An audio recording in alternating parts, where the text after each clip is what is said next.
Hello everyone and welcome to the first Football Manager 2024 experiment on the channel. It's a good day because FM24 is just released, which means it's like Christmas for people like me. Now in today's experiment we're going to do facilities versus money. So obviously I've come down to the Vanarama National League. The teams we're going to be using are Chesterfield and Oldham. So I'm going to give Chesterfield the best facilities by using the in-game editor. We're going to come over here to facilities and everything that's 9 we're going to max it out and give it a 20. So there we go, we've got Chesterfield's facilities all maxed out. Now we're going to give Oldham unlimited money. So we're going to max out all their finances. So as you can see, I've now maxed out Oldham's bank balance, their transfer budget and wage budget, and changed their rich benefactor to front end. So what we'll do now is we'll check back in the end of the season to see how Oldham and Chesterfield do. So now I'm going to go on holiday till the 30th of May 2024, which will be after the season. We can look at how both teams have got on, and then we'll sim for the next corresponding years, up until we've done 5 years into the future. That's the plan. So the audio messed up, so here I am. In the future, Chesterfield ended up getting promoted, and Oldham only finished 11th. So as we can see, for the first season, we know that the facilities have definitely worked in Chesterfield's favour. I don't think Oldham would have been using the money wisely because they're not going to make big money signings. But if we have a look at their transfer history, they spent actually 130k in and 3.7k out. Now I'm not an Oldham fan, so I don't know what transfers were already done beforehand, and I don't know what the game decided to do. So that's failure on my part for not doing the correct research. But like I said, the league table shows that Chesterfield were top of the table. And if we have a look at their senior squad, once again, not a Chesterfield fan, don't really know how or what players that they have, but we do see a regen called Ashley Majel, who's already burst onto the team. He's only on a youth contract. He's in the first team already. So we know that the facilities are already working. Right, so the first team that we're going to check on is Oldham, who are still in the National League and actually finished 11th. So they're not just blowing through and buying the league out like we might have thought that they would have done. They've only finished 11th, they won 16, drew 16 and lost 14. Let's have a look at their transfer history. So they spent 45.5k and transferred out 4.7k.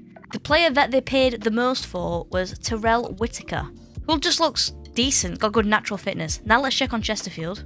And Chesterfield are currently 18th. They finished 18th in League 2 with 13 wins, 15 draws and 18 losses. If we look at the general overview, they've got a hot prospect called Richard Carter. So let's have a look at him. Got pretty decent stats. We've got Frank Chinozo, who's got insane aggression and bravery. So what we'll do now is we'll go on holiday for another year and see how they do in their third season. Right, so now it's been 3 seasons since we gave Oldham unlimited money and since we gave Chesterfield the best facilities. So as we can see, Oldham still finished mid-table in the National League. So this season they've spent 50k pretty much in transfers. Player that they paid the biggest fee for was Blaine Rowe. The rest of them were free transfers apart from this loan here. And they sold about 10k's worth of transfers out. So having a look at the wages here, they are paying Tom Bayliss £37,000 a week. I'm not too sure why, but in the National League, that is ridiculous. I mean, most of it is ridiculous,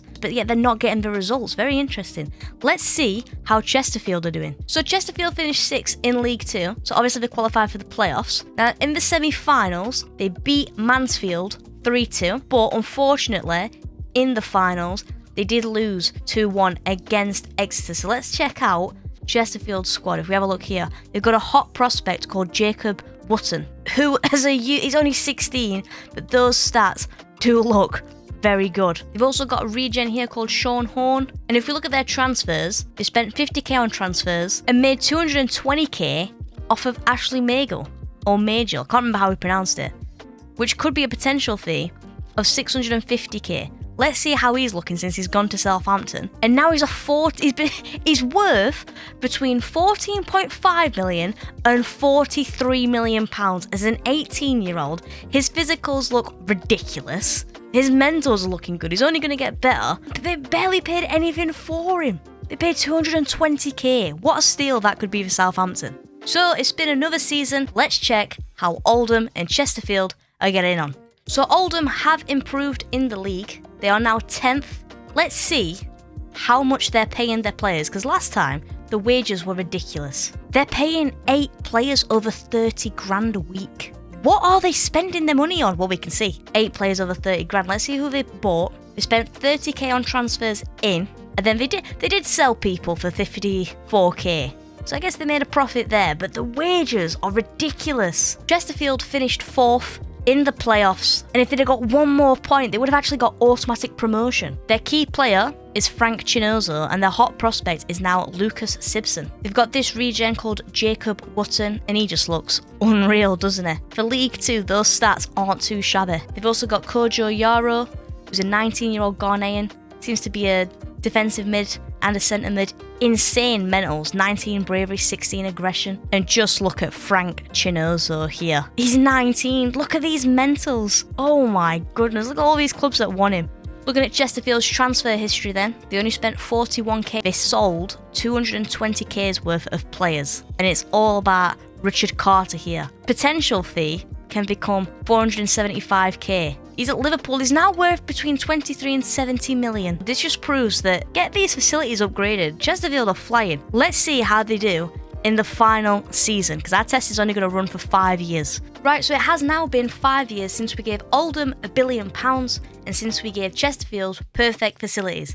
So looking at the National League, we can see that Oldham have finally got promoted out of the National League. They won the league with 98 points. And looking at their wages, they're still paying absolute ridiculous wages. They've got Callum Marshall on 77 grand a week with these stats. Looking at transfer history, they did spend 275k to bring players in. Their most expensive player was Steve Sullivan, who cost them 54k with a potential cost of 74k. Didn't sell anyone for a substantial fee, but sent out a lot of players on loan. So Chesterfield have also been promoted out of League 2. They went up as the champions after failing to get promoted out of the league, finishing in the playoffs twice. They are now the champions of the league, and they had the top goal scorer, Lucas Simpson, and the best player in the league, Ediz Edin, who is on loan from Wolves. And in terms of transfers, they spent 51 grand bringing players in and sold 1.2 million pounds worth of players. So the first player that they sold was Ricky Gregory. He went to Brighton. He's now worth 15.5 million and 47 million. He also has the best hair in the game. Defender, really good physicals. They sold him for 275k with a potential cost of 625k. The other player that was sold was Jacob Wotton to Leeds for 450k with a potential fee of 725k. He's now worth between 27 million and 80 million pounds. At 18, once again, looks good. I mean, they're wonder kids, aren't they? And then the last player was Frank Chinozo, went to Brighton for 500k, worth between 12.5 million and 38 million. He's on loan, currently to Coventry. So there we have it. Based on 5 years, we can see that facilities are much more important and are better than having £1 billion. Thank you guys for watching this video. If you enjoy these kind of experiments, please subscribe for more and leave a like so I know that you enjoy them. Comment down below on any experiments you want me to do in the future. Thank you so much for watching, and I'll see you on the next one.